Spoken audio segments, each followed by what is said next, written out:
Okay, quick recap from part 1. Our culture is based on agile principles.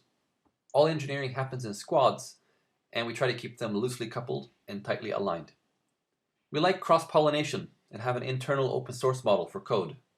Squads do small and frequent releases, which is enabled by decoupling. Our self-service model minimizes the need for handoffs, and we use release trains and feature toggles to get stuff into production early and often. And since culture is all about the people, we focus on motivation, community, and trust, rather than structure and control. That was part 1. And now, I'd like to talk about failure. Our founder Daniel put it nicely. We aim to make mistakes faster than anyone else. The idea is, to build something really cool, we will inevitably make some mistakes along the way. But each failure is also a learning. So if we fail fast, we learn fast, and therefore improve fast. It's a strategy for long-term success. It's like with kids. You can keep a toddler in the crib and she'll be safe. But she won't learn much and won't be very happy. If you instead let her run around and explore the world, she'll fail and fall sometimes, but she'll be happier and develop faster. And the wounds, well, they usually heal. So Spotify is a fail-friendly environment. We focus more on failure recovery than failure avoidance. Our internal blog has articles like Celebrate Failure and stories like how we shot ourselves in the foot. Some squads even have a fail wall where people show off their failures and learnings. Failing without learning is, well, just failing. So when something goes wrong, we follow up with a post-mortem. This is never about whose fault was it. It's about what happened, what did we learn, what will we change. Post-mortems are actually part of our incident management workflow. So an incident ticket isn't closed when the problem is solved. It's closed when we've captured the learnings to avoid the same problem in the future.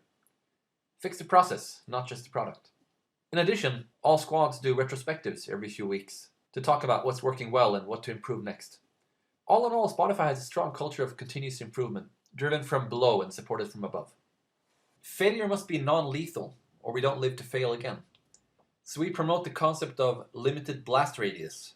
The architecture is quite decoupled, so if a squad makes a mistake, it will usually only impact a small part of the system and not bring everything down. And since the squad has end-to-end responsibility for their stuff, without handoffs, they can usually fix the problem fast. Also, most new features are rolled out gradually, starting with just a tiny % of all users and closely monitored. Once the feature proves to be stable, we gradually roll it out to the rest of the world. So if something goes wrong, it normally only affects a small part of the system for a small number of users for a short period of time. This limited blast radius gives squads courage to do lots of small experiments and learn really fast, instead of wasting time trying to predict and control all risk in advance. Mario Andretti puts it nicely. If everything's under control, you're going too slow. Alright, let's talk about product development. Our product development approach is based on lean startup principles, and is summarized by the mantra, think it, build it, ship it, tweak it. The biggest risk is always building the wrong thing. So before building a new product or major feature, we try to define a narrative, kind of like a press release or elevator pitch, showing off the benefits. For example, radio you can save, or follow your favorite artist. We also create prototypes to get a sense of what the feature might feel like, and define hypotheses. How will this feature impact user behavior and our core metrics? Will they share more music? Will they log in more often? Whenever possible, we put real prototypes in front of real users. Once we feel confident this thing is worth building, we go ahead and build an MVP, minimum viable product. Just enough to fulfill the narrative, but far from feature complete. You might call it the minimum lovable product. Anyway, the real learning happens once we put something into production, so we want to get there as quickly as possible. Again, we deploy the MVP to just a few % of all users, and use techniques like A/B testing to measure the impact and test our hypotheses. The squad monitors the data and continues tweaking and redeploying until they see the desired impact. Then they gradually roll out to the rest of the world, while taking the time needed to sort out practical stuff like operational issues and scaling. By the time the product or feature is fully rolled out, we already know it's a success, because if it isn't, we don't roll it out. Impact is always more important than velocity, so a feature isn't considered done until it has achieved the desired impact. So with all this experimentation going on, how do we actually plan? How do we know what's going to be released by which date? Well, the short answer is we mostly don't. We care more about innovation than predictability. And 100% predictability means 0% innovation. On a scale, we'd probably be somewhere around here. Of course, sometimes we do need to make delivery commitments, like for partner integrations or marketing events. And that sometimes involves standard agile planning techniques like velocity and burn-up charts. But if we have to promise a date, we generally defer that commitment until the feature is already proven and close to ready. By minimizing the need for predictability, squads can focus on delivering value instead of being a slave to someone's arbitrary plan. One product owner said, "I think of my squad as a group of volunteers that are here to work on something they are super passionate about." An amazing new product always starts with a person and a spark of inspiration. But it will only become real if people are allowed to play around and try things out. So we encourage everyone to spend about 10% of their time doing hack days or hack weeks. That's when people get to experiment and build whatever they want, no limits. Like this Dial a Song product, basically a Spotify-enabled analog phone. Just dial the number of the song you want to listen to. Is it useful? Doesn't matter. The point is, if we try enough ideas, we're bound to strike gold from time to time.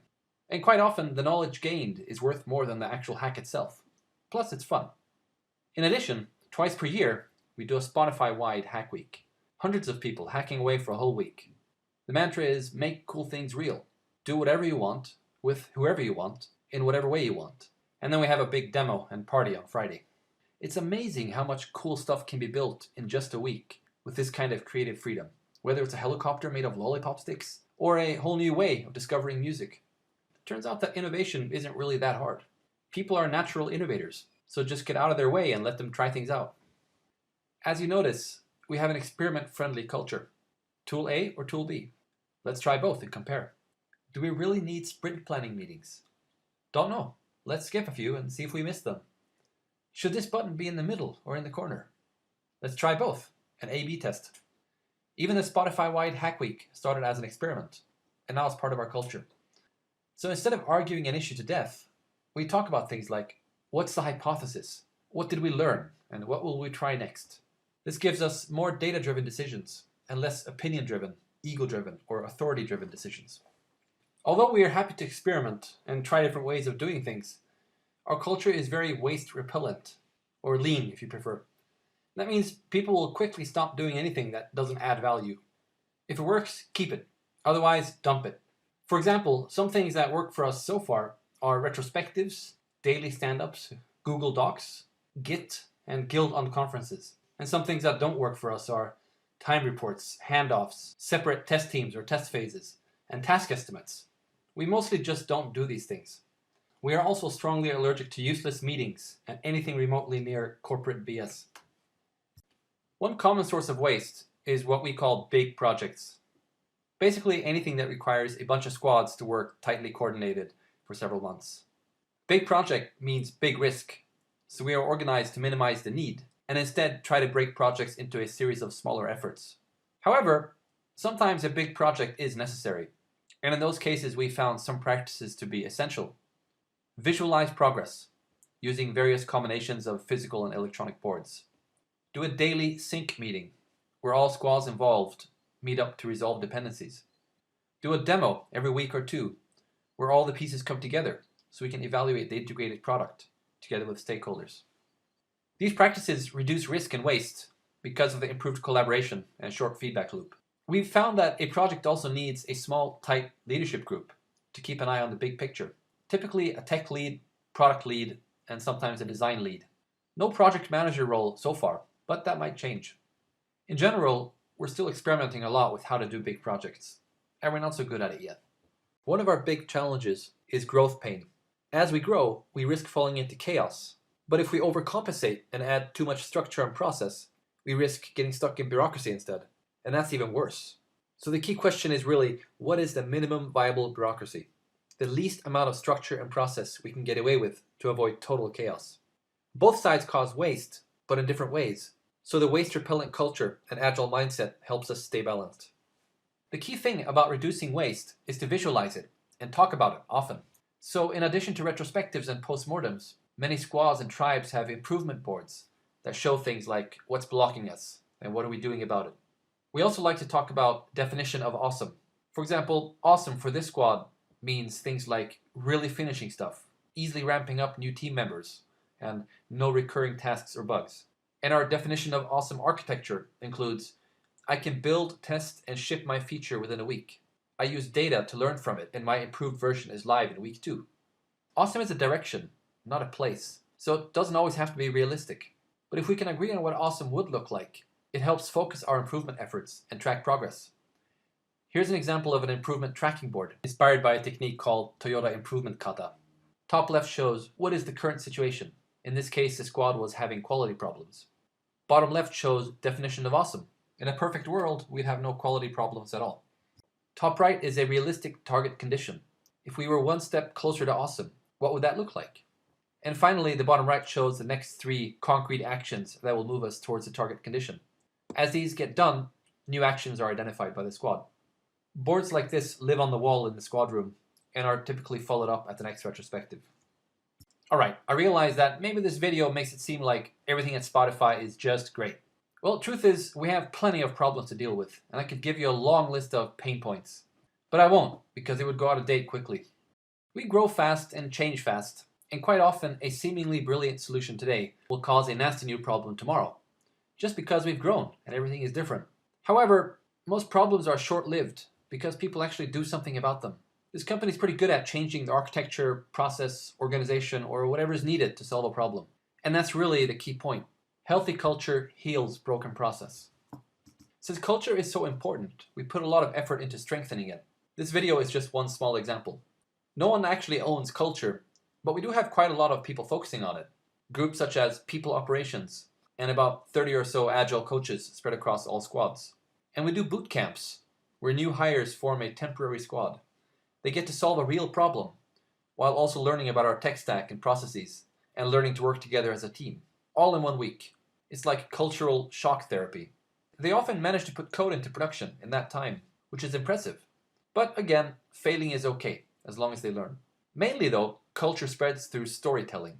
Whether it happens on the blog, at a post-mortem, a demo, or at lunch. As long as we keep sharing our successes and failures and learnings with each other, I think the culture will stay healthy. At the end of the day, culture in any organization is really just the sum of everyone's attitudes and actions. You are the culture, so model the behavior you want to see. That's it. I hope you enjoyed this story. Thanks for listening.